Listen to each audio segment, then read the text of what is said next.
I'm Pac. Welcome back. This is The Attack.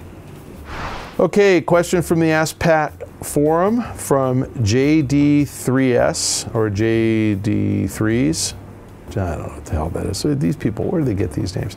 Dear fellow baby, is it possible for Microsoft to patch the Xbox One after a year or so of release and implement the DRM policies again? Is that something I should be worried about as a consumer? The answer is sure. Anytime they feel like it, they can. The part about being worried about it, I'd say no. I think they've already learned their lesson.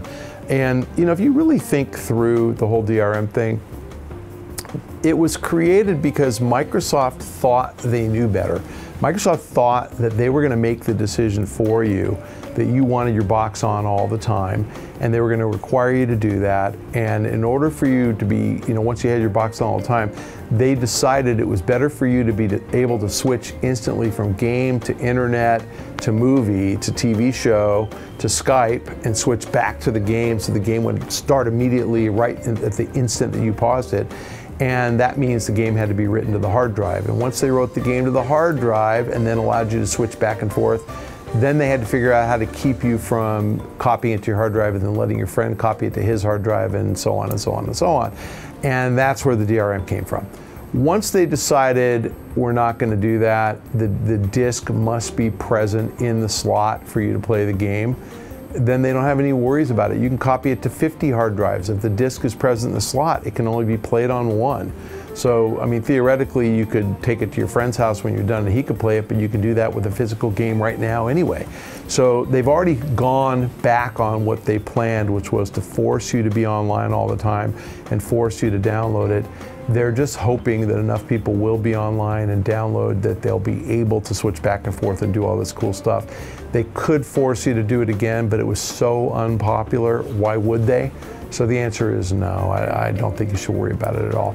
I actually don't think Microsoft was trying to be evil when they implemented this at E3. I think they were trying to be, the appropriate term is paternalistic, and again, Kyle will put the graphic up what that means, but that's making the decision for you because they think you don't know enough to make it for yourself. And I think that's what bothered people more than Big Brother. I think people were less worried about the restrictions on DRM than they were about being told that they don't know enough to make a decision for themselves. And the point is, if you want to take your Xbox and sit on your roof with a 50-foot extension cord and no internet and play a game, then go for it. You should be allowed to. They shouldn't be able to tell you you have to be online. I get that. So I get why people got mad. I get why they did the 180. Good for them. They're not going to renege again. Okay, we have a question from Twitter from @TailsFTF. Dear Mr. Pachter, who of Big Three will profit most if China lifts its trading ban? I think the easy answer there is Nintendo. And I think Nintendo benefits the most because I don't think that the Chinese middle class is going to embrace a $500 console as rapidly as they'll embrace a $99 console. So I think the Wii will catch on in China really quickly. I think the DS and or 3DS will catch on really quickly. So I think Nintendo, because it's really well positioned with lower priced devices with a lot of software and with a lot of great software, will benefit the most. Sony theoretically could market the PS2 there. PS3 is still expensive. And again, there's plenty of software on the PS3, but the software sales are tougher because it's arguable that people are going to rip off software. So I think the big problem in China is to keep, keep piracy under control so that these guys can make money, because they all make a lot more money on software than they do on hardware. So if they can get around piracy, I think that Nintendo wins big ultimately. There are about 100 million middle-class households in China. There are probably 10 million phenomenally wealthy households, and they'll buy consoles, but it's the 100 million that make middle-class Chinese wages probably something north of $1,000 a month, but they're not buying a $500 console if they make $1,200 a month. So a $100 console they absolutely are going to buy. Okay, got a question from the web, from Connor. Hello, Pac. Can you explain your relationship with GameTrailers? Do you work at GT, or does GT just come to you to film these? And how that relationship started? Yes, I can. Okay, so GameTrailers was started by John Slusser. John was an enterprising media executive who was fascinated by the internet and video games, started up this cool company. You guys probably watched it 10 years ago. He sold it to Viacom, which kind of put it into the whole MTV games, MTV, Spike TV, that side of Viacom. John became kind of like the big cheese, you know, queso grande, and is running GameTrailers. And John thought beyond just GameTrailers, maybe we should have some original content. So he came up with, I'm sure he and his editorial team came up with the idea for the bonus round. Well, very fortunately for me, GameTrailers is headquartered in LA, in Santa Monica, because that's where John is from. And Viacom just happened to have an MTV studio in LA, also in Santa Monica, so that's where they're housed. And they decided to do the bonus round, and so they used a local celebrity, Jeff Keighley, who also lives in LA, and they needed to find somebody who was in LA. So the very first bonus round was, I believe, Jason Rubin and me. And we were asked because we live in LA. And who knew I was so enlightening and entertaining? I mean, who would ever have figured that out? So I just, you know, obviously Jason Rubin is quite enlightening and entertaining as well. But the bonus round did really well.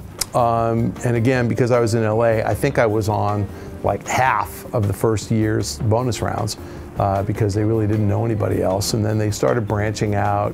You know, they started like actually asking game people, you know, like the Call of Duty guys who were in LA, and David Jaffe, who was in Santa Monica, but back and forth. I mean, sorry, San Diego, but back and forth. And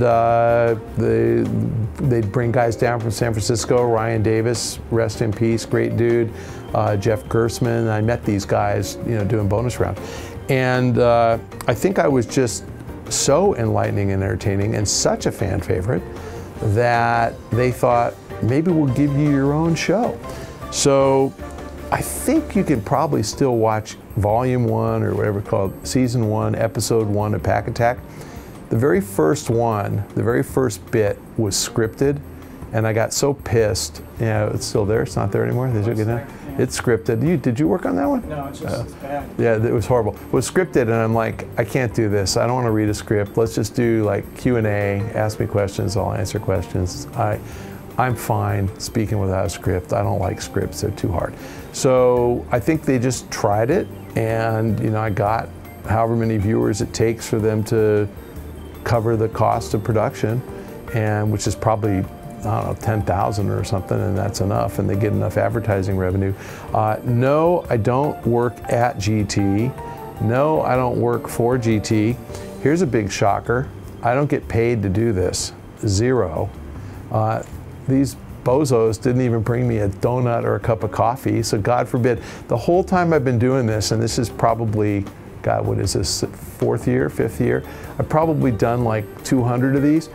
I've never gotten I think I got one cup of coffee once because I did a bonus round in like Texas or something, and I think it was like id went out and got us a cup of coffee because they're nice, but not, you know, not GameTrailers, no. So now they come to my office, they come to my boat. So I make up for not getting any free shit by being demanding. So I came up with this idea that Jim Sterling and Marcus Beer and I need to go on my boat and drink scotch and smoke cigars and talk about shit. And so we're trying to figure out where Jim Sterling lives. Jim, if you're watching this, we need you on the Pach-Attack on my boat, okay? We need you. My wife wants to meet you. I think women tremble when they hear that Jim Sterling is coming to town. Anyway, no, I don't work. I just get to demand that I get to have Jim Sterling on my boat, and I might make them buy me a cigar.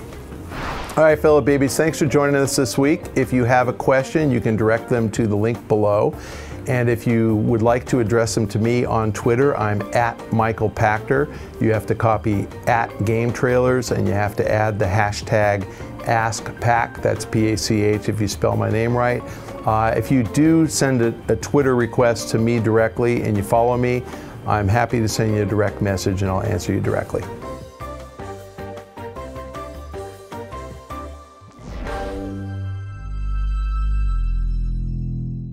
You keep me up, it's noon. See, I'm not used to being up this late. It's my bedtime.